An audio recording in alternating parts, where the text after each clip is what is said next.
We will discuss about coordination compounds. आज हम नया चैप्टर स्टार्ट करने जा रहे हैं जिसका नाम है कोऑर्डिनेशन कंपाउंडर्स। कोऑर्डिनेशन कंपाउंडर्स में सबसे पहले थोड़ा सा हम बेसिक्स जानेंगे। बेसिक्स में मेटल्स के बारे में थोड़ा सा जानेंगे। मेटल्स क्या होते हैं? मेटल्स की प्रॉपर्टी होती है अपने इलेक्ट्रॉन्स को लूज करने की। ये अपने इलेक्ट्रॉन्स को लूज करते हैं। लूज क्यों करते हैं? इनको चाहिए electronic configuration of noble gases ताकि ये स्टेबल हो जाए, इसीलिए अपने इलेक्ट्रॉन्स को लूज करते हैं। फॉर एग्जाम्पल अगर हम मेन ग्रुप एलिमेंट्स की बात करेंगे, इसमें सोडियम है, लिथियम है फर्स्ट ग्रुप में, सेकंड ग्रुप में मैग्नीशियम। सोडियम क्या करता है? ये अपने इलेक्ट्रॉन को लूज करके सोडियम पॉजिटिव प्लस इलेक्ट्रॉन देता है। Lithium gives lithium positive plus electron and magnesium gives magnesium 2 positive plus twice electron. So metals क्या होते हैं? इनकी प्रॉपर्टी होती है इलेक्ट्रॉन को लूज करने की। इनको चाहिए नोबल गैस कॉन्फ़िगरेशन ताकि ये स्टेबल हो जाए। सो नोबल गैस कॉन्फ़िगरेशन क्या होता है? Nobel gas configuration Nobel gas configuration क्या होता है? ये टेंडेंसी होती है एक केमिकल एलिमेंट की लूज या इलेक्ट्रॉन्स को लूज या गेन करने की, ताकि electronic configuration of noble gases ताकि पहुंचे। उसी को हम नोबल गैस कॉन्फ़िगरेशन कहते हैं। क्या कहते हैं? Noble gas configuration. So noble gas configuration में सबसे पहला रूल जो है वो है ऑक्टेट रूल। ऑक्टेट रूल जो कि मैन ग्रुप एलिमेंट्स में अप्लाई होता है। किनमें? Main group elements. यह आपको इम्तियाज सर पढ़ा रहा है केमिकल बॉन्डिंग में। और दूसरा जो रूल है 18 इलेक्ट्रॉन रूल जो कि अप्लाई होता है ट्रांजिशन एलिमेंट्स में। Transition elements. सो ये हो गई मेटल्स के बारे में बात। इसके बाद हम बात करने जा रहे हैं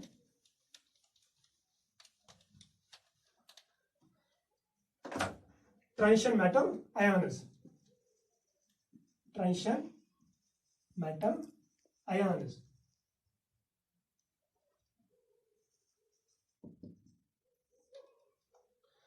ट्रांजिशन मेटल आयन्स में अगर हम एग्जांपल देखेंगे, for example copper 2 positive, manganese 2 positive,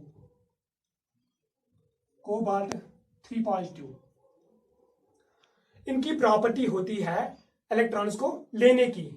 किनकी? ट्रांजिशन मेटल आयन्स की प्रॉपर्टी होती है इलेक्ट्रॉन्स को लेने की, इलेक्ट्रॉन्स को लेने की। सो ये खुद इलेक्ट्रॉन डिफिशिएंट होते हैं। इनके पास पॉजिटिव चार्ज होता है। ये इलेक्ट्रॉन डिफिशिएंट इन नेचर होते हैं। इलेक्ट्रॉन डिफिशिएंट क्या होते हैं? Electron deficient. ये एक्ट करते हैं as Lewis acids. Lewis acids क्या होते हैं?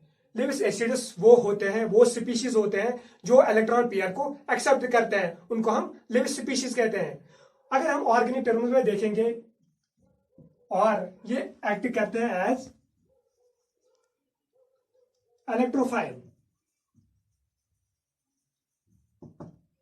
इलेक्ट्रोफाइल क्या होते हैं? Electron loving species. क्या होते हैं? Electron loving species.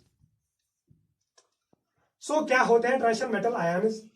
ये खुद इलेक्ट्रॉन डिफिशिएंट इन नेचर होते हैं, एक्ट एज लेविस एसिड्स। और अगर हम ऑर्गेनिक टर्म्स में बात करेंगे, ये एक्ट करते हैं as electrophile, electron loving species. ये इलेक्ट्रॉन पेयर को एक्सेप्ट करते हैं। कौन? Transition metal ions. उन्हीं को हम लेविस एसिड्स कहते हैं। इसके बाद हम बात करेंगे लिगेंड्स के बारे में। लिगेंड्स लिगेंड्स क्या होते हैं? Electron rich species. क्या होते हैं? Electron rich species. इनके पास इलेक्ट्रॉन पेयर अवेलेबल होता है। ये अपने इलेक्ट्रॉन पेयर को डोनेट करते हैं। ये एक्ट करते हैं एज लेविस बेसिस। क्या एक्ट करते हैं? As Lewis bases. Lewis bases वो स्पीशीज होते हैं जो अपने इलेक्ट्रॉन पेयर को डोनेट करते हैं। क्या करते हैं? अपने इलेक्ट्रॉन पेयर को डोनेट। और अगर हम ऑर्गेनिक टर्म्स में देखेंगे, लिगेंड्स वो होते हैं ये एक्ट करते हैं एज न्यूक्लियोफाइलस। क्या करता है? Act as nucleophiles. Nucleus loving species क्या होते हैं? Nucleus loving species. So ligands क्या होते हैं? इलेक्ट्रॉन रिच, एक्ट एज लिविंग बेसिस। जिनके पास इलेक्ट्रॉन पेयर अवेलेबल होता है वो अपने इलेक्ट्रॉन पेयर को डोनेट करता है। और ऑर्गेनिक टर्म्स अगर देखेंगे क्या होते हैं? Act as nucleophiles. So ligands वो स्पीशीज होते हैं, any species, ions or molecules that contains at least one lone pair of electrons and that can donate its lone pair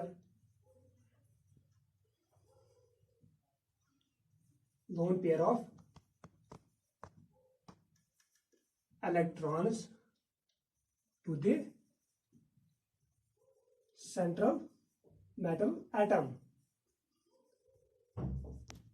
so ligands क्या होते हैं? वो स्पीशीज होते हैं जिनके पास at least one lone pair of electron available होते हैं और वो उस अपने लोन पेयर ऑफ इलेक्ट्रॉन को डोनेट करते हैं सेंट्रल मेटल एटम को। उन्हीं को हम लिगेंड्स कहते हैं। क्या कहते हैं? लिगेंड्स।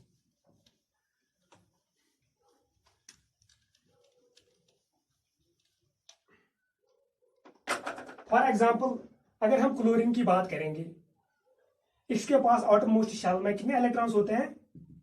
7 इलेक्ट्रॉन्स। सो इसका ऑक्टेट कंप्लीट नहीं है। ये अपने इलेक्ट्रॉन पेयर को डोनेट नहीं करते हैं क्योंकि इसके पास ऑलरेडी एक इलेक्ट्रॉन की कमी है। जब इसके पास वो इलेक्ट्रॉन आ जाएगा तो इसका ऑक्टेट कंप्लीट होगा, ये स्टेबल होगा, फिर ये अपने इलेक्ट्रॉन पेयर को डोनेट करेगा। लेकिन क्लोरीन के पास कितने इलेक्ट्रॉन्स अवेलेबल है आउटरमोस्ट शेल में? खाली 7 इलेक्ट्रॉन्स। सो ये इलेक्ट्रॉन डिफिशिएंट है खुद, इसके पास ऑक्टेट कंप्लीट नहीं है, तो ये एक्ट एज लिगेंड नहीं करेगा क्योंकि इसके पास ऑक्टेट कंप्लीट नहीं है।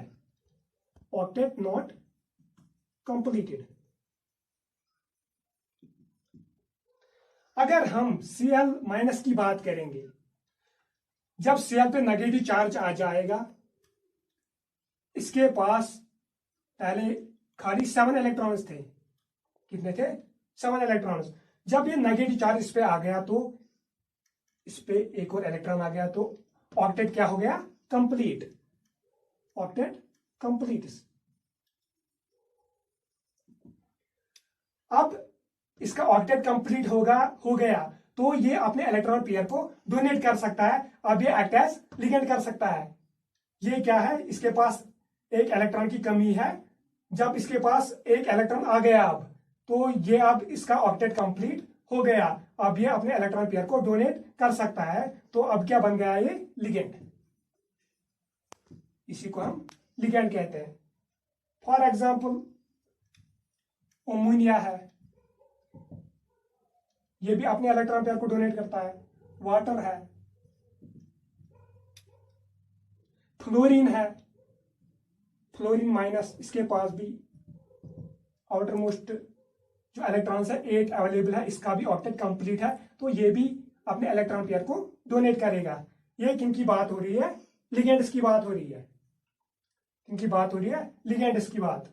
अगर हम नियॉन की बात करेंगे, ये क्या है? नोबल गैस, इसके पास भी 8 इलेक्ट्रॉन्स अवेलेबल है, लेकिन ये एक्ट एज लिगेंड नहीं करता है। क्यों? क्योंकि इसके पास जो एनर्जी है वो बहुत ज्यादा कम है। किससे? सेंट्रल मेटल एटम से बहुत ज्यादा एनर्जी कम है नियॉन की। तो इसलिए ये क्या करता है? ये अपने इलेक्ट्रॉन पेयर को डोनेट नहीं करता है क्योंकि इसके पास एनर्जी बहुत कम है। ये हो रही है नियॉन की बात। ये लिगेंड एक्ट एज नहीं करता है, लिगेंड नहीं है। इसके बाद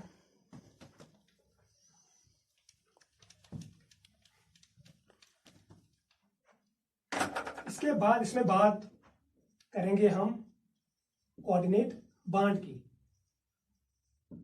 कोऑर्डिनेट बॉन्ड कैसे बनता है? शेयरिंग ऑफ इलेक्ट्रॉन से। For example sharing of electron से। शेयरिंग में एक बनता है कोवेलेंट बॉन्ड, कोवेलेंट, और बनता है coordinate bond, coordinate bond. Covalent में क्या होता है, फॉर एग्जांपल ये है ए, इसके पास एक इलेक्ट्रॉन अवेलेबल है, यहां से बी है, इसके पास भी एक इलेक्ट्रॉन अवेलेबल है, इसके पास भी एक इलेक्ट्रॉन अवेलेबल है, इसके पास भी एक इलेक्ट्रॉन अवेलेबल है। जब ये शेयर करते हैं तो ये क्या बनाते हैं, ये ऐसे, ये है बी, इसने भी शेयर किया, इसने भी शेयर किया, दोनों ने शेयर किया एक एक इलेक्ट्रॉन, तो बन गया कोवेलेंट बॉन्ड। लेकिन कोऑर्डिनेट बॉन्ड में क्या होता है, इसमें ए, इसके पास एम्प्टी ऑर्बिटल है, यहां से बी आ गया, इसके पास इलेक्ट्रॉन्स अवेलेबल है, दो इलेक्ट्रॉन्स अवेलेबल है, ये अपने इलेक्ट्रॉन्स को शेयर करता है ए के साथ। जब बॉन्ड फॉर्मेशन होती है उसमें क्या होता है, ये बी, तो बन गया यहां पे coordinate bond. After formation of coordinate bond उस समय हमें पता नहीं लगता है ये कोवेलेंट है या कोऑर्डिनेट है। कोऑर्डिनेट बॉन्ड का पता लग जाता है यहां पे ए के पास आने वाले जो ऑर्बिटल है उसके उसमें इलेक्ट्रॉन्स अवेलेबल नहीं है, बी के पास दो इलेक्ट्रॉन्स अवेलेबल है, ये इन इलेक्ट्रॉन्स को शेयर करता है इनके साथ, तो बनाता है कोऑर्डिनेट बॉन्ड। जब बॉन्ड फॉर्मेशन होगी उसके बाद हमें पता नहीं चलता है कोवेलेंट कौन है, कोऑर्डिनेट कौन है, तो ये किन की बात हो रही है, कोऑर्डिनेट बॉन्ड की।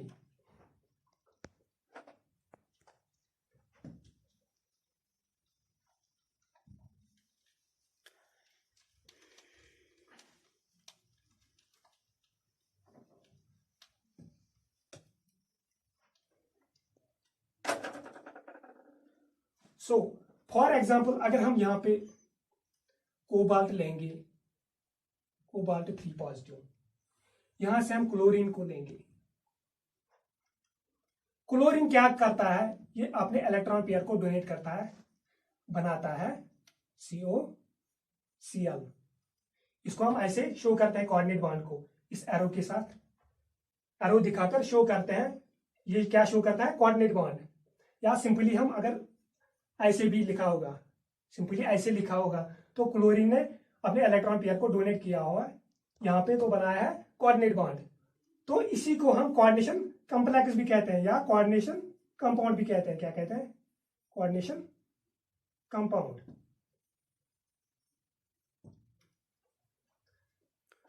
सो अब हम कोऑर्डिनेशन कंपाउंड के बारे में बात करेंगे।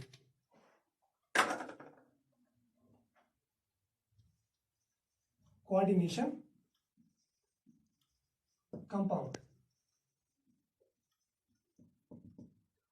Coordination compound. सबसे पहले हम इसमें बात करेंगे सिंपल साल्ट्स की। सिंपल साल्ट्स, सिंपल साल्ट्स कैसे बनते हैं, इनमें न्यूट्रलाइजेशन रिएक्शन होती है। फॉर एग्जांपल एसिडस और एसिडस अल्कली के साथ मिलकर साल्ट्स बनाते हैं। क्या बनाते हैं, salts. For example HCl plus NaOH gives NaCl plus water. So ये बन गया सिंपल साल्ट। क्या बन गया, सिंपल साल्ट।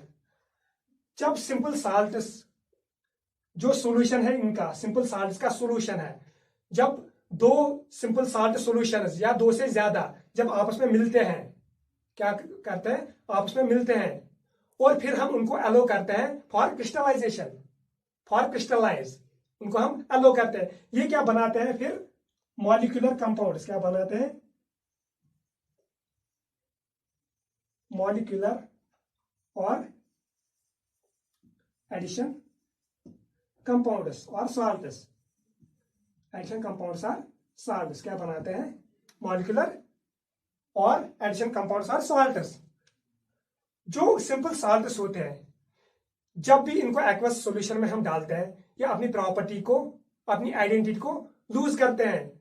ये टेस्ट देते हैं सारे कॉन्स्टिट्यूएंट आयंस के, जिनसे ये बना हुआ है उनका ये टेस्ट देता है। कौन? Simple salts. सो जब ये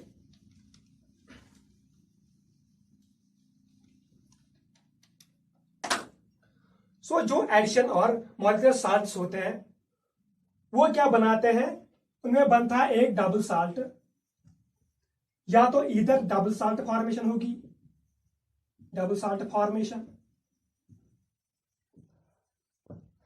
या उन्हीं में कोऑर्डिनेशन कंपाउंड बनेगा, कोऑर्डिनेशन कॉम्प्लेक्सेस। कैसे बनते हैं? डबल साल्ट, या तो डबल साल्ट फॉर्मेशन होगी या कोऑर्डिनेशन कंपाउंड बनेगा। कैसे?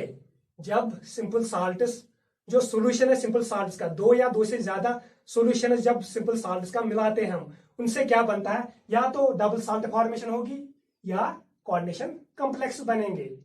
डबल साल्ट्स की अगर हम बात करेंगे,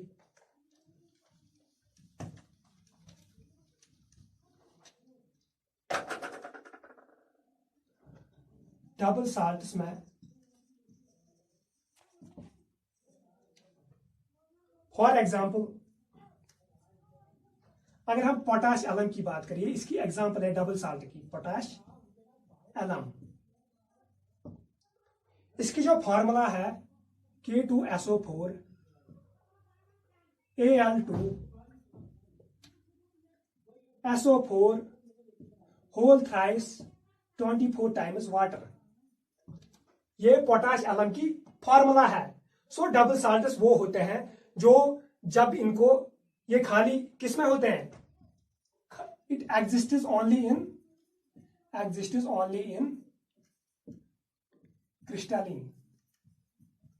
क्रिस्टलिन फॉर्म। किसमें एग्जिस्ट करते हैं? खाली क्रिस्टलिन फॉर्म में। सो जब इनको हम एक्वस सॉल्यूशन में डालते हैं, ये अपने आइडेंटिटी को लूज करते हैं। क्या करते हैं? ये सारे कॉन्स्टिट्यूएंट आयंस का टेस्ट देते हैं। कौन? Double salts. अगर हम दूसरी एग्जांपल देखेंगे, फॉर एग्जांपल मोहरिज साल्ट, इसकी जो फॉर्मूला है FeSO4 NH4 whole twice SO4 6 times water. So ये दूसरी एग्जांपल है डबल साल्ट की। उसके बाद अगर हम तीसरी एग्जांपल देखेंगे, फॉर एग्जांपल कार्नालाइट, इसकी जो फॉर्मूला है वो है KCl MgCl2 6 times water. So ये किन की बात हो रही है? डबल साल्ट्स की। डबल साल्ट्स एग्जिस्ट खाली करते हैं क्रिस्टलिन फॉर्म में, ये सॉल्यूशंस में नहीं एग्जिस्ट करते हैं, या किसी सॉल्वेंट में एग्जिस्ट नहीं करते, खाली एग्जिस्ट करते हैं क्रिस्टलिन फॉर्म में। इनमें एग्जांपल्स हमने देखे, पोटाश एलम, जिसकी फॉर्मूला है K2SO4 Al2 SO4 whole thrice 24 times water. उसके बाद Mohr's salt FeSO4 NH4 whole twice SO4 6 times water. Carnallite KCl MgCl2 6 times water. ये हो गई इनके एग्जांपल्स की बात। इसके बाद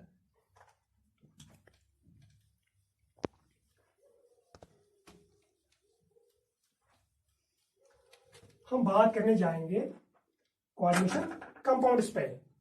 कोऑर्डिनेशन कंपाउंड्स, ये वो कंपाउंड्स होते हैं, ये एग्जिस्ट करते हैं एक क्रिस्टलिन फॉर्म में भी और एक्वस सॉल्यूशन में भी ये एग्जिस्ट करते हैं, सॉल्यूशन में भी एग्जिस्ट करते हैं और एनी अदर सॉल्वेंट में भी एग्जिस्ट करते हैं। Exist in crystalline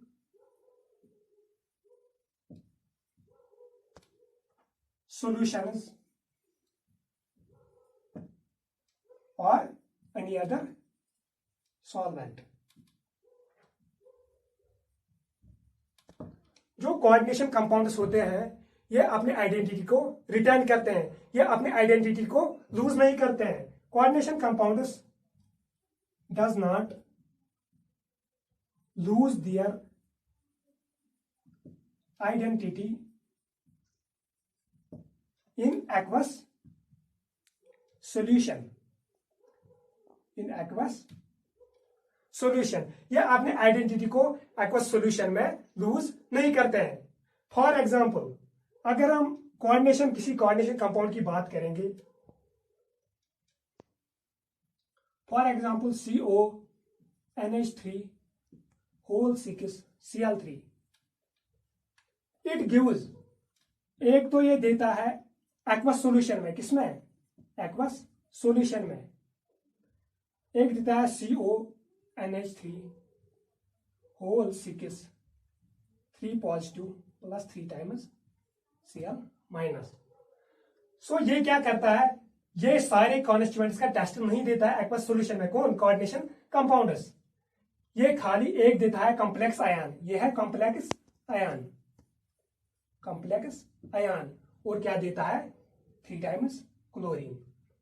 so coordination compounds वो कंपाउंड्स होते हैं जो अपनी आइडेंटिटी रिटेन करके रखते हैं या अपनी आइडेंटिटी को लूज नहीं करते हैं, किसमें, एक्वस सॉल्यूशन में।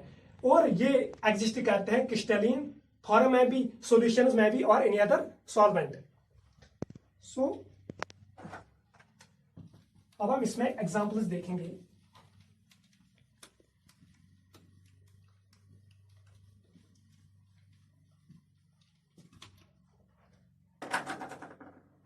यह कोई मेटल है, इसके ऊपर n पॉजिटिव चार्ज है, यहां से लिगेंड आ गया, इसके पास एटलीस्ट 1 पेयर ऑफ इलेक्ट्रॉन होना चाहिए। ये अपने इलेक्ट्रॉन पेयर को डोनेट करके इसके साथ बॉन्ड बनाता है, कोऑर्डिनेट बॉन्ड। सो क्या बन गया यहां पे, coordination compound. For example CONH3 whole thrice Cl whole thrice. सबसे पहले हम बात करेंगे, अगर हम पहले कोऑर्डिनेशन कंपाउंड की बात करेंगे, फॉर एग्जांपल यहां पे K4 है, FeCN होल 6। पहले हम देखेंगे इसको क्या कहते हैं, इसको क्या कहते हैं, इन सारों को देखेंगे, इनको क्या कहते हैं। जो K4 है इसको हम कहते हैं, जो ब्रैकेट के बाहर होता है, इसको काउंटर आयन कहते हैं, काउंटर आयन। और जो ये है सेंट्रल मेटल कैटायन। क्या है, सेंट्रल मेटल कैटायन। जो ये है इस छोटे ब्रैकेट में, यही होते हैं ग्रुप ऑफ लिगेंड्स, इन्हीं को हम लिगेंड्स कहते हैं। जो यहां पे 6 है, ये है कोऑर्डिनेशन नंबर। क्या है, कोऑर्डिनेशन नंबर। और जो ये पूरा है इस ब्रैकेट में, इसको हम कहते हैं कोऑर्डिनेशन स्फीयर। क्या कहते हैं, कोऑर्डिनेशन स्फीयर। और इसको हम कहते हैं एनायनिक कॉम्प्लेक्स। क्या कहते हैं, एनायनिक कॉम्प्लेक्स। अगर हम दूसरी एग्जांपल देखेंगे, for example CONH3 whole thrice, यहां पे 6 है, 6 Cl3 बाहर है, Cl3। इसको भी हम काउंटर आयन या आयोनाइजेशन स्फीयर कहते हैं। क्या कहते हैं, काउंटर आयन और आयोनाइजेशन स्फीयर। क्या कहते हैं इसको, काउंटर आयन और आयोनाइजेशन स्फीयर। यहां पे चार्ज क्या आएगा, 3+। अगर हम इसको हटाएंगे तो माइनस चार्ज आएगा, तो क्या आ गया, 3+ चार्ज यहां पे। तो इसको क्या कहते हैं हम, काउंटर आयन और आयोनाइजेशन स्फीयर। इसको कहते हैं हम कैटायनिक कॉम्प्लेक्स। क्या कहते हैं, कैटायनिक कॉम्प्लेक्स। और जो ब्रैकेट में है इसी को हम कोऑर्डिनेशन स्फीयर कहते हैं। क्या कहते हैं, कोऑर्डिनेशन स्फीयर। सो ये तो पता है, ये तो यहां पे शो हुआ है, इसको कहते हैं सेंट्रल मेटल कैटायन, और इसको कहते हैं ये लिगेंड। क्या है, लिगेंड। ये है कोऑर्डिनेशन नंबर इसका। अब हम एग्जांपल्स पे आएंगे।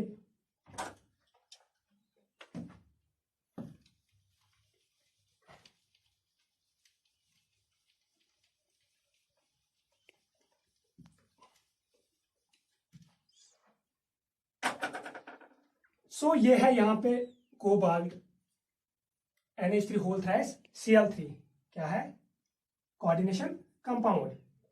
इसकी अगर हम ऑक्सीडेशन स्टेट देखेंगे, पहले हम स्ट्रक्चर बनाएंगे उसके बाद ऑक्सीडेशन स्टेट देखेंगे। फॉर एग्जाम्पल ये है कोबाल्ट, यहां से आ गया एक अमोनिया, इसके पास भी लोन पेयर ऑफ इलेक्ट्रॉन है, इसने डोनेट किए यहां से। अब दूसरा अमोनिया आ गया यहां से NH3, इसके पास भी लोन पेयर ऑफ इलेक्ट्रॉन। यहां से तीसरा अमोनिया आ गया, इसके पास भी इलेक्ट्रॉन अवेलेबल है। यहां से आ गया अब क्लोरीन माइनस, यहां से एक और क्लोरीन आ गया, यहां से भी एक और क्लोरीन आ गया। तो ये क्या बन गया, कोऑर्डिनेशन कॉम्प्लेक्स। सो ये लिगेंड्स क्या करते हैं, यहाँ पे अपने इलेक्ट्रॉन पेयर को डोनेट करते हैं सेंट्रल कैटायन की ओर। तो अगर हम इसकी ऑक्सीडेशन स्टेट देखेंगे, ऑक्सीडेशन स्टेट कैसे निकालते हैं इसकी, फॉर एग्जांपल कोबाल्ट की ऑक्सीडेशन स्टेट निकालनी है हमने, ये करेंगे हम शो एक्स से, इसकी निकालनी है। प्लस यहाँ पे 3 टाइम्स है, लेकिन अमोनिया जो है ये न्यूट्रल लिगेंड है, इसके ऊपर चार्ज नहीं होता है, सो 3 × 0 प्लस क्लोरीन के ऊपर कितना चार्ज होता है, -1, सो ये 3 क्लोरीन है, 3 टाइम्स क्लोरीन हो गया 3 × -1 इक्वल, ये क्या है, न्यूट्रल कोऑर्डिनेशन कॉम्प्लेक्स, सो यहाँ पे आएगा 0। सो इसकी जो ऑक्सीडेशन स्टेट है वो है -3 = 0। जब ये यहां आएगा तो कितना आएगा, +3, इसके ऊपर चार्ज कितना आ गया, +3, सो +3 है ऑक्सीडेशन किसकी, कोबाल्ट की, इस कॉम्प्लेक्स में, कोऑर्डिनेशन कॉम्प्लेक्स में। अब हम दूसरे कोऑर्डिनेशन कॉम्प्लेक्स में देखेंगे।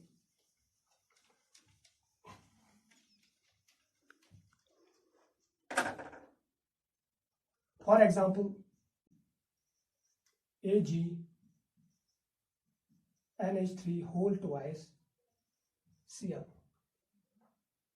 Cl क्या है, यहाँ पे क्या आ गया, पॉजिटिव चार्ज, क्या आ गया, पॉजिटिव चार्ज, क्योंकि यहाँ पे एक Cl है, इसके पास -1 चार्ज है। सो ये यहाँ पे अगर हम क्रॉस मल्टीप्लाई करेंगे, यहाँ पे खाली एक Cl अवेलेबल है, सो ये 1 यहाँ पे आ जाएगा, सो क्या आ गया, +1 चार्ज यहाँ पे।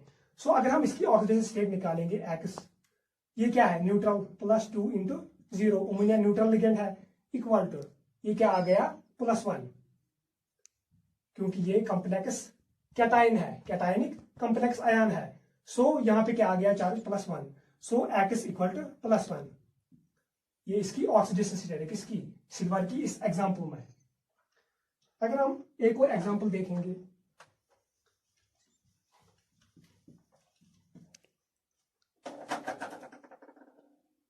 फॉर एग्जाम्पल Na2COCl4, ये क्या है, यहाँ पे मेटल्स के ऊपर पॉजिटिव चार्ज आ जाता है, क्या है, मेटल्स के ऊपर पॉजिटिव चार्ज होता है, पॉजिटिव चार्ज। सो ये 2 टाइम्स सोडियम है, सो इसके ऊपर 2+ है चार्ज, यहाँ पे क्या है, 2+। सो जब हम क्रॉस मल्टीप्लाई करेंगे, ये चार्ज 2 आएगा यहाँ पे क्या आएगा, लेकिन 2-। फॉर एग्जाम्पल अगर हम यहाँ आ गया, ये बन गया मैग्नीशियम Cl2, ये 1 है, ये 2। इसी तरह यहाँ पे भी होता है, यहाँ पे सोडियम 2 है, क्या है, 2, ये चार्ज यहाँ पे आ जाएगा, यहाँ पे सोडियम 2+ है, तो यहाँ पे क्या चार्ज आ जाएगा, सोडियम 2-।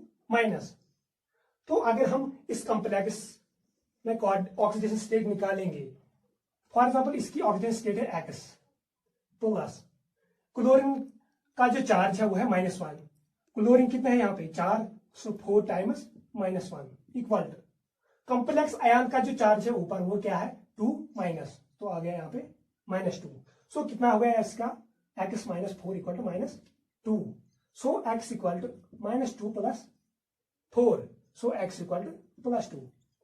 तो क्या आ गया इस पे, ऑक्सीजन स्टेट +2। ये हो रही है कोऑर्डिनेशन कंपाउंड्स की बात। इनमें हमने सीखा कि ऑक्सीजन स्टेट कैसे निकालनी है।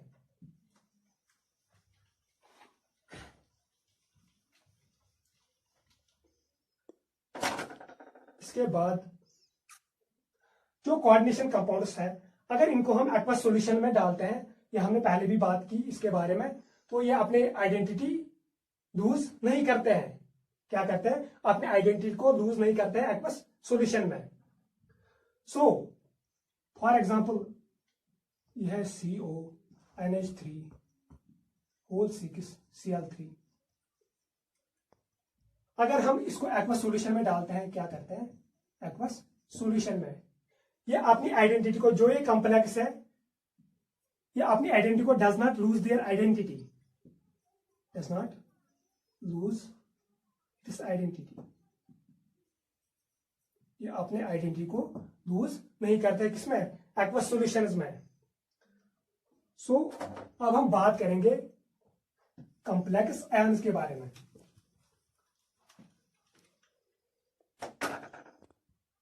कॉम्प्लेक्स आयंस,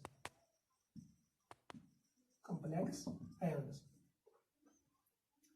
कॉम्प्लेक्स आयंस में ये 3 टाइप्स के होते हैं। पहला जो टाइप है वो है मॉलिक्यूलर और न्यूट्रल कॉम्प्लेक्स आयंस। जो दूसरा टाइप होता है वो है कैटायनिक कॉम्प्लेक्स आयंस। जो तीसरा टाइप है वो है एनायनिक कॉम्प्लेक्स आयंस। क्या होता है, अगर हम न्यूट्रल की बात करेंगे, न्यूट्रल में अगर हम एग्जांपल देखेंगे, for example CONH3 whole thrice Cl3, यहां पे चार्ज कोई अवेलेबल नहीं है, सो ये क्या हो गया, न्यूट्रल लिगेंड। अगर हम दूसरी एग्जांपल देखेंगे, for example platinum NH3 whole thrice Cl, NH3 whole twice Cl2, so ये भी क्या है, न्यूट्रल कॉम्प्लेक्स आयन। क्या है, न्यूट्रल कॉम्प्लेक्स आयन। इसके ऊपर +2 ऑक्सीजन स्टेट है, इसके ऊपर +3 ऑक्सीडेशन स्टेट है। सो कैटायनिक में अगर हम देखेंगे, कैटायनिक की बात करेंगे, इसमें जो एग्जांपल है, for example CONH3 whole 6Cl3, क्या है, Cl3, ये किसकी एग्जांपल है, कैटायनिक की। अगर इस चार्ज को हम हटाएंगे, यहाँ पे इस पे 3- आएगा, यहाँ पे क्या आ जाएगा, यही चार्ज 3+। सो ये क्या बन गया, कॉम्प्लेक्स कैटायन। क्या बन गया, कॉम्प्लेक्स कैटायन। कैटायन। अगर हम एनायनिक की बात करेंगे, इसमें अगर हम एग्जांपल देखेंगे, फॉर एग्जांपल K4FeCl होल 6, ये जो यहां पे क्या है, मेटल, इसके पास ये K4 टाइम्स है, सो ये चार्ज कहां पे आ जाएगा, यहाँ पे 4- आ जाएगा। क्या आ जाएगा, 4-। सो ये किसकी एग्जांपल हो रही है, ये किसके एग्जांपल की बात हो रही है, एनायनिक कॉम्प्लेक्स की। किसकी, ये क्या बन गया, एनायनिक कॉम्प्लेक्स। एनायनिक कॉम्प्लेक्स, सो ये इनकी बात हो रही है। सो कोऑर्डिनेशन कॉम्प्लेक्सेस, अब हम इनको डिफाइन करेंगे। कोऑर्डिनेशन कॉम्प्लेक्सेस और कोऑर्डिनेशन कंपाउंड्स के बारे में हम जानेंगे, ये क्या होते हैं। अब हम इनको डिफाइन करेंगे। कोऑर्डिनेशन कॉम्प्लेक्सेस या कोऑर्डिनेशन कंपाउंड्स वो कंपाउंड्स होते हैं, इलेक्ट्रॉन पेयर अवेलेबल होता है, अपने इलेक्ट्रॉन पेयर को वो डोनेट करता है किनकी ओर, सेंट्रल मेटल कैटायन की ओर, फिर बनाता है कोऑर्डिनेट बॉन्ड, उन्हीं को हम कोऑर्डिनेशन कंपाउंड्स कहते हैं। ये वो कंपाउंड्स होते हैं, those compounds in which central metal cation is directly attached to the donor atom of a ligand through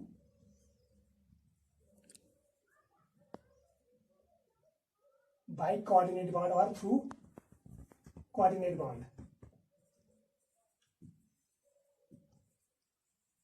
so coordination compounds वो कंपाउंड्स होते हैं जिसमें central metal cation directly attach होता है, किसके साथ, जो डोनर एटम होता है लिगेंड में, उसके साथ जो डायरेक्टली अटैच होता है बाय कोऑर्डिनेट बॉन्ड, उसी को हम कोऑर्डिनेशन कंपाउंड्स कहते हैं। इसके बाद अगर हम कॉम्प्लेक्स आयन्स की बात के डिफिनेशन की बात करेंगे, कॉम्प्लेक्स आयन्स होते हैं those ions in which central cation is directly linked to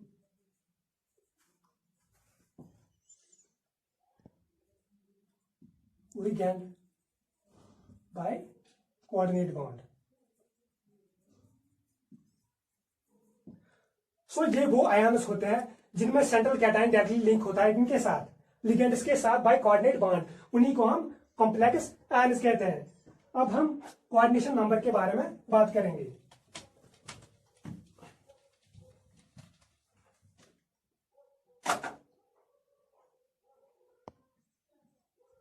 coordination number, for example यह है कोबाल्ट, यहां से भी अमोनिया है, अमोनिया अमोनिया अमोनिया,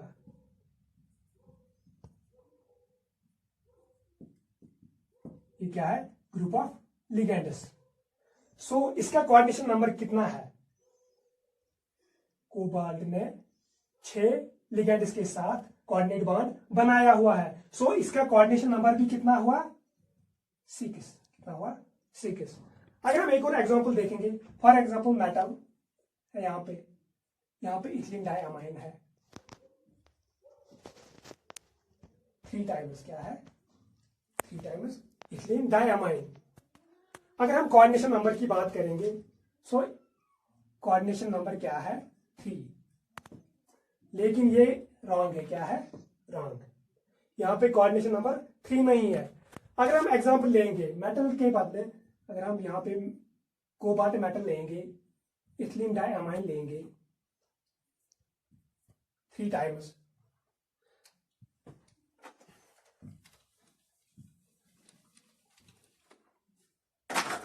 जो इथिलीन डाइअमाइन का स्ट्रक्चर होता है CH2 यहां से NH2 होता है, यहां से भी NH2 होता है। ये इथिलीन डाइअमाइन का स्ट्रक्चर है। सो अगर यहां इस कॉम्प्लेक्स की बात करेंगे, हम अगर इसका स्ट्रक्चर बनाएंगे हम, उस पर हमें पता लग जाएगा कि इसका कोऑर्डिनेशन नंबर कितना है। ये है CO, यहां से NH2 इथिलीन डाइअमाइन आ गया 1, NH2 CH2 NH2 क्या है? NH2। यहां से भी एक और आ गया NH2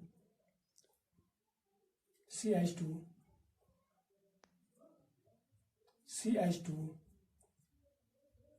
NH2। यहां से तीसरा आ गया NH2 CH2 NH2।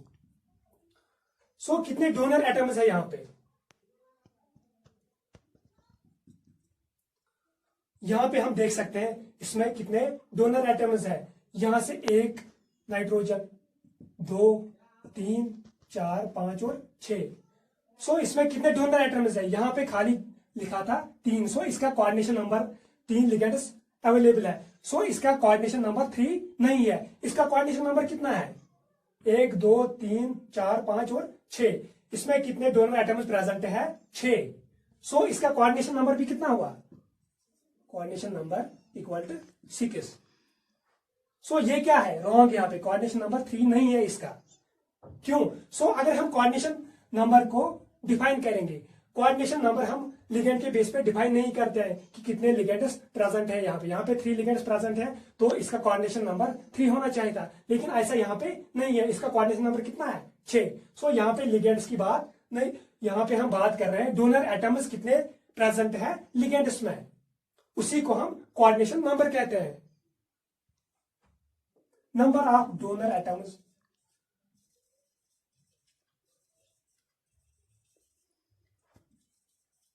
present इन ए लिगेंड। एक लिगेंड में कितने डोनर एटम्स प्रेजेंट है उसी को हम कोऑर्डिनेशन नंबर कहते हैं। अगर हम दूसरी एग्जांपल देखेंगे,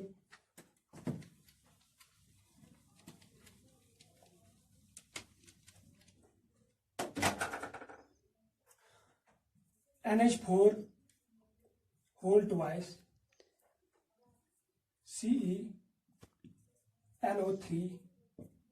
whole 6 माइनस। इसको हम कहते हैं सिरिक अमोनियम नाइट्रेट। क्या कहते हैं? सिरिक अमोनियम नाइट्रेट। सो यहां पे क्या दिख रहा है? यहां पे कोऑर्डिनेशन नंबर 6 है। Coordination number equal to 6।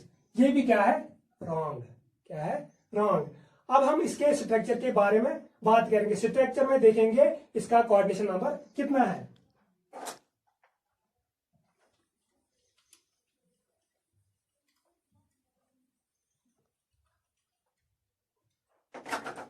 For example ये क्या है? सिरिक अमोनियम नाइट्रेट।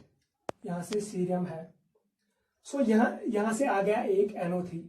क्या आ गया? O N double bond O।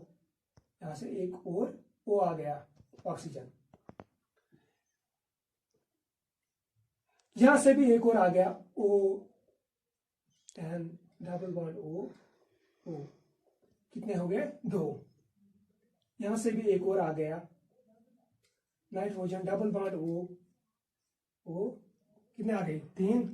अब यहां से एक और आ गया nitrogen double bond O O। यहां से एक और ऑक्सीजन आ गया nitrogen O double bond O। कितने आ गए?